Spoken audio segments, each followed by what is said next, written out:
I have म्हणजे माझ्याकडे आहे किंवा मला आहे ना. आता तुझ्याकडे काय काय आहे बघू आपण. मला 2 हात आहेत. I have 2 hands. मला 2 कान आहेत. I have 2 ears.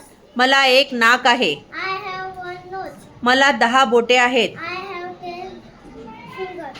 मला 32 दात आहेत. I have 32 teeth. टीथ. मला 2 बहिणी आहेत. I have 2 sisters. मला 1 भाऊ आहे. I have 1 brother. माझ्याकडे 4 पेन्सिली आहेत. I have 4 pencils. मला नवीन ड्रेस आहे. I have new dress. मला 5 मित्र आहेत. I have 5 friends. माझ्याकडे मांजर आहे. I have cat. माझ्याकडे कार आहे. I have car.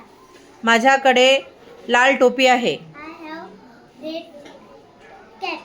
माझ्याकडे घड्याळ आहे. I have watch. Very good.